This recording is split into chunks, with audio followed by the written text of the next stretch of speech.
మామూలుగా మనము చాలామందికి ఏంటంటే గుండెపోటు అందరిలో కామన్.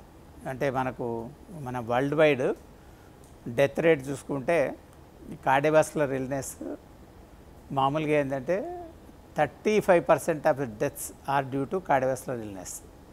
అంటే దీంట్లో ఈ జబ్బులు చాలా వరకు మనము ప్రివెంట్ చేయొచ్చు. అంటే ప్రధాన కారణాలు ఏంటి? గుండె పోటు రావడానికి, అదేవిధంగా స్ట్రోక్ రావడానికి, అదేవిధంగా కిడ్నీ డ్యామేజ్ కావడానికి పెరిఫెరల్ వాస్కులర్ డిసీజ్ అంటాం. సో ఇవి రావడానికి కారణం ఏంటంటే అథెరోస్క్లెరోసిస్. మామూలుగా ఏంటంటే కామన్గా బ్లడ్ ప్రెషరు, డయాబెటీస్, కొలెస్ట్రాల్ ఈ 3 ప్రధాన రిస్క్ ఫ్యాక్టర్స్. ఇవి ఉన్నప్పుడు ఏంటంటే గుండె రక్తనాళాల్లో కానీ, మెడ రక్తనాళాల్లో కానీ, కెరటిడ్స్లో కానీ, కిడ్నీ రక్తనాళాల్లో కానీ, కాళ్ళల్లో రక్తనాళాల్లో కానీ అది అథెరోమా ఫామ్ అయిపోయి వాళ్ళల్లో హార్ట్ అటాక్ కానీ, లేకుంటే స్ట్రోక్ పక్షవాతం కానీ, కిడ్నీ ఫెయిల్యూర్ కానీ, అదేవిధంగా కాళ్ళలో రక్తనాళాలు బ్లాక్ అయిపోయి కాళ్ళు చచ్చిపడిపోవడం, ఇట్లాంటి జబ్బులు వచ్చే అవకాశం ఉంటుంది. సో మనకేంటంటే ఈ ప్రధాన రిస్క్ ఫ్యాక్టర్స్ని ప్రివెంట్ చేస్తే మనకు హార్ట్ అటాక్ అనేది రాదు. మామూలుగా బ్లడ్ ప్రెషర్, డయాబెటిక్, కొలెస్ట్రాల్ దీన్ని లైఫ్ స్టైల్ డిజార్డర్స్ అంటాం. లైఫ్ స్టైల్ డిజార్డర్స్ అంటే మనం గుడ్ డైట్ తీసుకొని గుడ్ ఎక్సర్సైజ్ చేస్తే మామూలుగా వీటిని అన్నిటిని ప్రివెంట్ చేయొచ్చు. ఎర్లీ స్టేజెస్లో రివర్స్ కూడా చేయొచ్చు. అడ్వాన్స్ స్టేజ్లో ఏంటంటే నెంబర్ ఆఫ్ డ్రగ్స్ తగ్గించచ్చు, వాటిని సరి అయిన విధంగా కంట్రోల్ చేసుకునే అవకాశం ఉంటుంది. దానివల్ల వాటి వల్ల వచ్చే రిస్క్ను కూడా చాలా వరకు అరికట్టవచ్చు.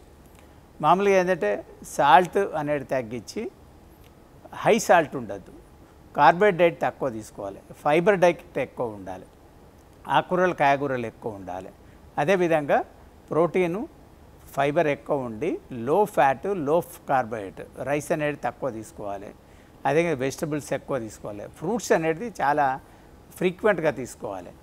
నార్మల్గా ఇప్పుడు American college of cardiology or European society of cardiology guideline చూస్తే at least 3 to 5 portions of fruits తీసుకోవాలి డే టైం. అట్లనే ఎక్కువ 2-3 portions ఆఫ్ వెజిటబుల్స్ కూడా మనం మెయిన్గా greeny leaf vegetables or yellowish colour vegetables are ideal. అదేవిధంగా గ్రెయిన్స్ మనకేంటంటే మామూలుగా సీడ్స్ కానీ, అదేవిధంగా ఈ డ్రై ఫ్రూట్స్ అనేటుంటే వాల్నట్, ఇవన్నీ ఆల్మండ్స్ కానీ ఇవన్నీ చాలా యూస్ఫుల్ బాడీ కాబట్టి డ్రై ఫ్రూట్స్ మధ్య మధ్యలో తీసుకోవడము అన్ని విధాల శ్రేయస్కరము. సో ఫిష్ అనేది మామూలుగా నాన్ వెజ్ తీసుకునే వాళ్ళలో ఫిష్ ప్రిఫరబుల్. ఫిష్ ముఖ్యంగా ఈ సాల్మన్ కానీ అదేవిధంగా ఈ టూనా ఫిష్ వీటిలలో ఏంటంటే మనకు బాడీకి కావాల్సిన ఫ్యాట్స్, ఎసెన్షియల్ ఫ్యాటీ యాడ్స్ ఎక్కువ ఉంటాయి. ఇవి హార్ట్ అటాక్ రాకుండా ప్రివెంట్ చేయొచ్చు.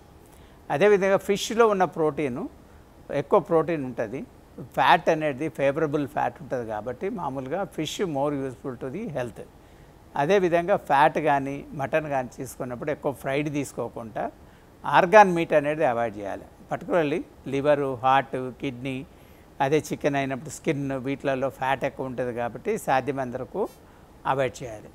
సో ముఖ్యంగా ఏంటంటే మనం ఎక్కువ గ్రీన్ లీఫీ వెజిటబుల్స్, అదేవిధంగా ఎక్కువ ఫ్రూట్ తీసుకొని, డ్రై ఫ్రూట్ తీసుకొని మామూలుగా స్టమక్ ఫుల్ కాకుండా కొంచెం ఖాళీ కడుపు ఉంచి ఫ్రైడ్ ఫుడ్ కానీ ఎక్కువ ఆయిల్ అనేది కూడా మనం ఎక్కువ తీసుకోవద్దు.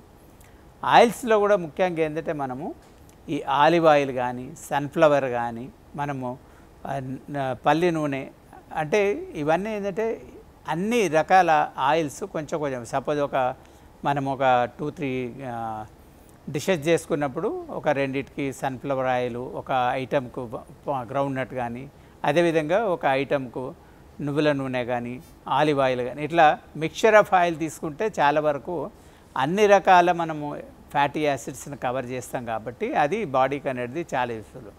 అదేవిధంగా ఆయిల్ అనేది ఎక్కువ వేసుకోవద్దు, మితంగా వేసుకొని డీప్ ఫ్రైయింగ్ అనేది అవాయిడ్ చేయాలి. డీప్ ఫ్రై చేసినా కానీ మన దాంట్లో పోషక పదార్థాలు పోయి అదేవిధంగా కార్సినోజన్స్ డెవలప్ అయ్యే ఛాన్సెస్ ఉంటాయి కాబట్టి మనము డీప్ ఫ్రైయింగ్ కానీ ఇట్లాంటి సెమీ బాయిల్డ్ ఆర్ కొంచెం బాయిల్ చేసి తీసుకోవడం అనేది అన్ని విధాల.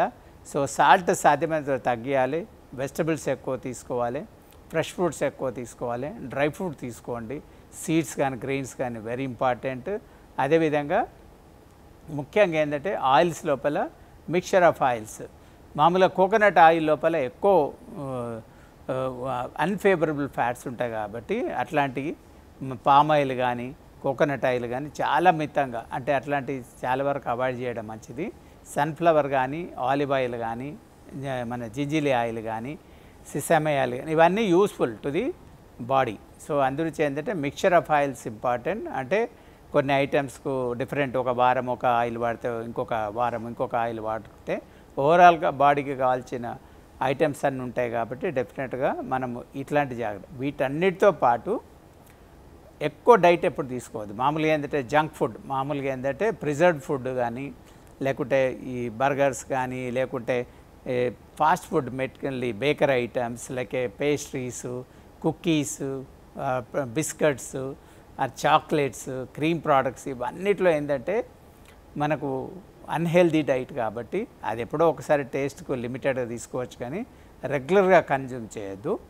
ఇట్లాంటివన్నీ అవాయిడ్ చేయడం వల్ల కూడా మనము హార్ట్ అటాక్ రాకుండా, ముఖ్యంగా ఏంటంటే బాడీ వెయిట్ గెయిన్ కాకుండా చూసుకోవాలి. రెగ్యులర్ ఎక్సర్సైజ్, రన్నింగ్ కానీ జాగింగ్ కానీ సైక్లింగ్ కానీ స్విమ్మింగ్ కానీ ఐసోటానిక్ ఎక్సర్సైజ్ అంటాయి. ఇట్లాంటి exercise at least half an hour to 45 minutes per day, minimum 5 days in a week regular exercise maintain చేస్తే మనకేంటంటే బాడీ వెయిట్ గెయిన్ కాకుండా మనం వాటెవర్ ఎక్సెస్ డైట్ తీసుకున్నా అది ఎక్స్పెండిచర్ ఉంటుంది కాబట్టి ఎనర్జీ ఎక్స్పెండిచర్గా ఉంటుంది కాబట్టి ఫ్యాట్గా కన్వర్ట్ అయ్యే అవకాశం ఉంటుంది, వెయిట్ గెయిన్ కాకుండా అవకాశం ఉంటుంది కాబట్టి. సో ముఖ్యంగా ఏంటంటే good diet with good exercise and at the time adequate sleep, these are very important and better to avoid stress free life. More stress, more it may lead to heart attack కాబట్టి stress free life, good exercise, good diet తీసుకోవడం అన్ని విధాల మనం BP రాకుండా, అదేవిధంగా sugar రాకుండా, cholesterol lower లెవెల్లో ఉంచుకొని, అదేవిధంగా హార్ట్ అటాక్ రాకుండా, స్ట్రోక్ రాకుండా, హార్ట్ ఫెయిల్యూర్ రాకుండా, అదేవిధంగా కిడ్నీ జబ్బులంతా రాకుండా మనం ప్రివెంట్ చేయొచ్చు.